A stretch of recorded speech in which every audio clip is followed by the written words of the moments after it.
Hi there. In my third video essay, I'm going to be addressing the Greek Panhell Council on sexual coercion in relationships and consent.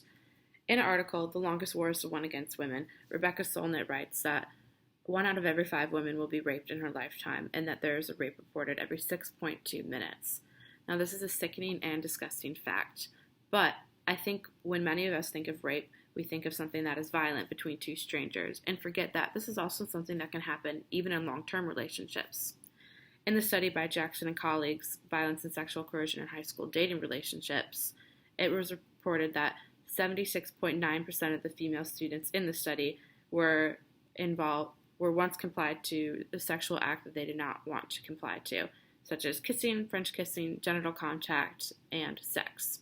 Now, the surprising fact here is that more often than not, that this sexual compliance was in long-term relationships as opposed to newer casual partners.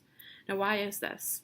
Maybe it's due to the fact that when in a long-term relationship, many people that think that sex is something that is supposed to happen. It's expected.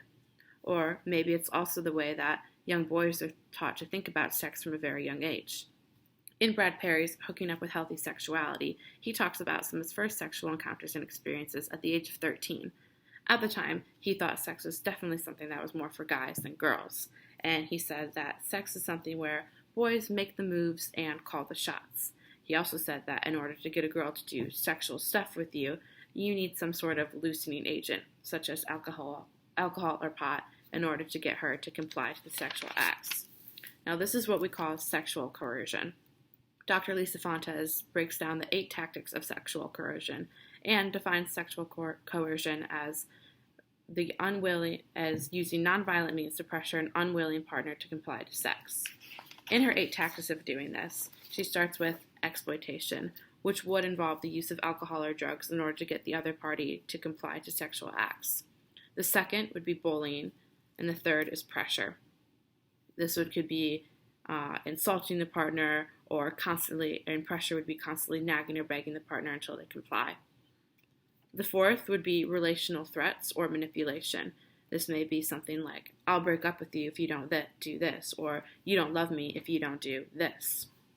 Number 5 is humiliation or intimidation.